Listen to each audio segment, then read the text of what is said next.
Comment gagner du temps dans l'analyse de notre projet grâce à l'intelligence artificielle, grâce à l'IA. C'est ce que je vais vous montrer aujourd'hui dans cette vidéo. Le contenu de cette vidéo fait aussi partie d'une formation et je vous en parle un peu plus loin à la fin de la vidéo. Attaquons tout de suite l'objet de la discussion.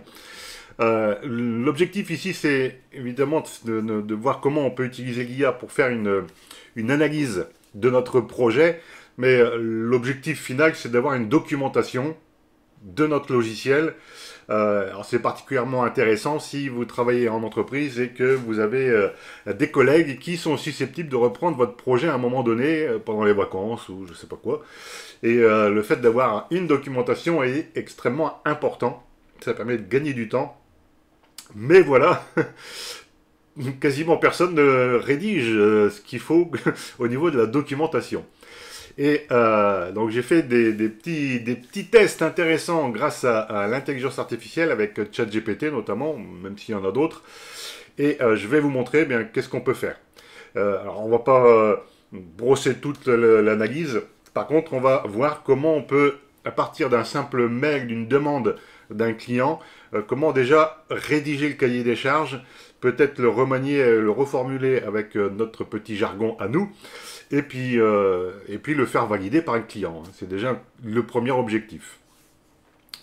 Alors, je vais utiliser pour ça ma ChatGPT avec, alors c'est la version payante, c'est toujours mieux. Mais ceci dit, la version gratuite 3.1 peut faire l'affaire. Alors il y a une nouveauté là, on est en fin mai 2024, donc il y a la ChatGPT 4.0 enfin 4.0 plutôt, qui vient de sortir en version bêta, je suppose là. Alors on va imaginer par exemple que on doit réaliser une petite application, alors peut-être une application web ou mobile, mais qu'est-ce qu'il va faire cette application? Elle va gérer des attributions de bureau par exemple, la location de bureau ou quelque chose comme ça. Et on reçoit un mail pas très détaillé, il n'y a pas eu d'étude de la part du client qui a été réalisée, et finalement c'est un petit peu à nous de nous débrouiller. Alors, la première chose, en tout cas, que je vous conseille, quoi qu'il en soit, dans ce cas de figure, c'est de rédiger un cahier des charges et de le faire valider par votre client, ou par votre chef, ou par celui qui est demandeur dans votre entreprise. Alors, on va déjà lui spécifier le contexte à notre GPT. On va lui dire que, voilà, tu es un expert en analyse de projet logiciel et web, on va dire. Et tu maîtrises complètement, il faut vraiment être précis hein, quand on s'adresse à Monsieur GPT. Et donc tu maîtrises complètement la phase d'étude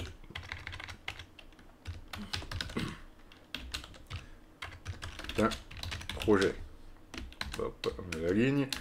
Voici la demande succincte d'un client. Hop, 2 points. Je mets tout ça entre guillemets. Alors, succincte, qu'est-ce qu'il me fait là? La demande succincte. Ah oui, ici. Donc, le client, qu'est-ce qu'il veut? Il dit voilà, j'ai. On va dire que j'ai 30 sacs de réunion ou 30 sacs de 30 sacs de réunion et je veux gérer un planning de réservation en ligne et sur une app mobile.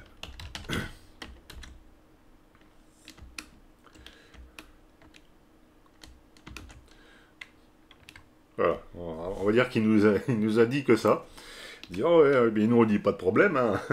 Pas de problème. Et donc on va demander à ChatGPT, écris-moi le cahier des charges d'une telle demande, soit le plus précis possible. Soit le plus précis possible. Voilà. On va déjà voir ce qu'il nous dit ici.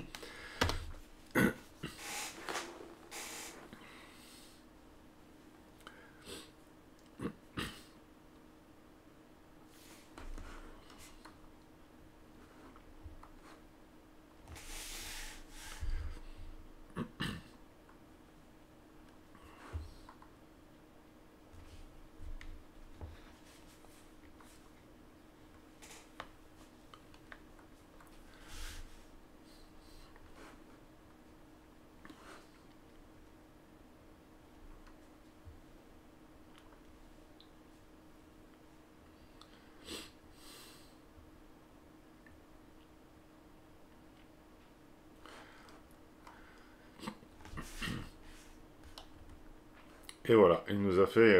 il n'est pas fini. Voilà, donc il est déjà en train de nous mâcher en fait là tout le travail de notre projet. Alors on va... Parce que là on voit que il nous a mis un certain nombre d'outils là. On parle de MySQL, Postgre, MongoDB. On parle d'infrastructure. Là bon, on va essayer d'être un petit peu plus précis. Puisque là c'est plus notre côté à nous. Donc on va lui préciser on va lui dire que tu vas recommencer cette analyse en prenant en compte que deux points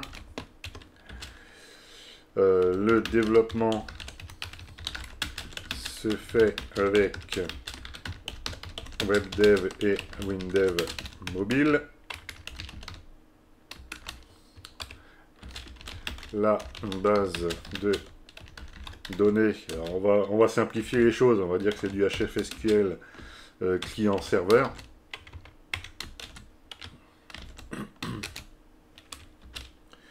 Et que le serveur de données sera Windows Server 2022 sur AWS par exemple, ou OVH, je connais mieux OVH, mais bon. Voilà. On relance. Toc toc toc, il va nous refaire le même blabla.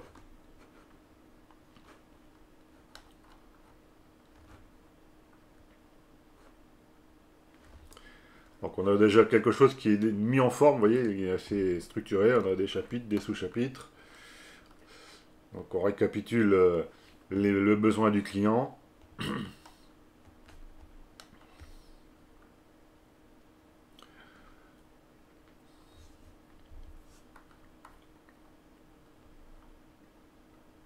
Voilà, donc là, toute cette partie-là, là, le back-end, front-end, il a bien compris que ce que je lui avais demandé. Donc, il nous précise qu'il faudra un certificat SSL. Voilà, les tests, le toc toc. Voilà, donc on va lui dire recommence en ajoutant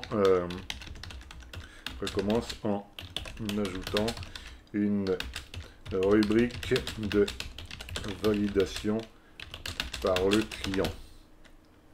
Et alors moi j'aime bien les tableaux.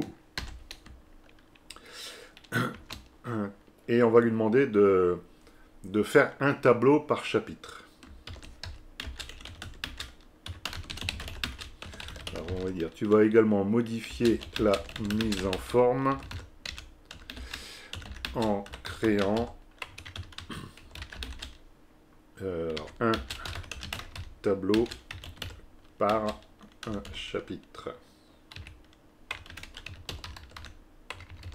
Par chapitre.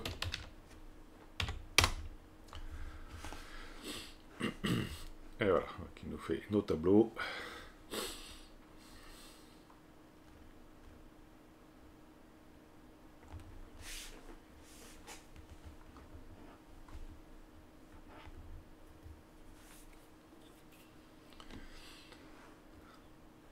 Alors là, il nous met du code, un retour à la ligne HTML. Là, bon, je sais pas pourquoi. Enfin, j'ai une petite idée, mais bon, je pense que c'est la version 4.0 là qui manque qui manque de petites fonctionnalités, des petites choses à corriger, mais je pense que ça va venir.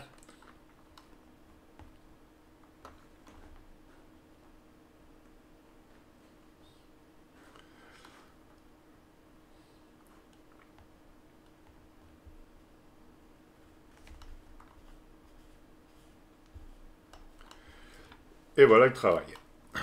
Alors après, vous pouvez évidemment préciser l'entreprise, vous pouvez rajouter dans votre prompt ou dans la suite quel est le nom d'entreprise, quelle est son adresse, qui est le contact, ce genre de choses par exemple.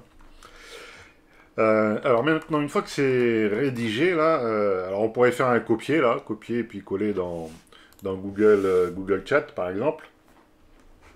On va essayer de faire un petit peu mieux, enfin mieux. On va demander à ChatGPT de transformer tout ça en document Word. Donc on va lui dire, il faut le féliciter, hein, on va dire c'est super. Crée maintenant, alors crée un docx, avec cette proposition.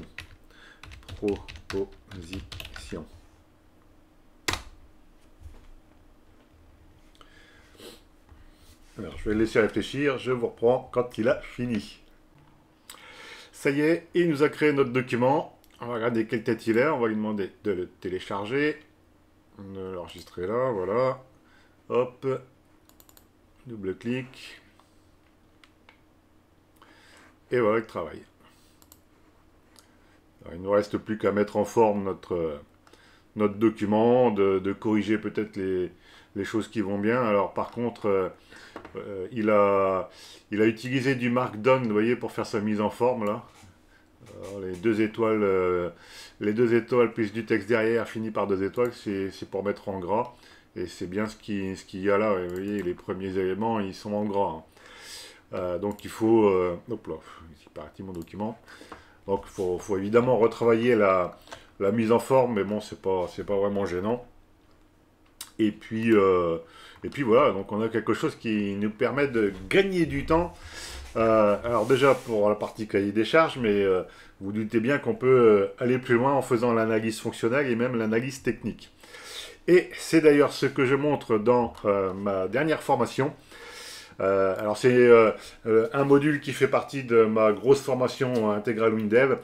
Ce premier module donc, qui s'intitule les bonnes pratiques en programmation. Donc il n'y a rien de dogmatique dans ce que je raconte, mais je vous donne des astuces, des petites choses qui peuvent vous faire réfléchir, et notamment plusieurs vidéos sur l'utilisation de l'IA dans l'avant-projet, on va dire, dans la préparation de notre projet, de notre développement. Et si ça vous intéresse, évidemment, vous aurez le lien dans la description avec un code de réduction, un petit coupon, si vous passez à l'achat rapidement. Voilà.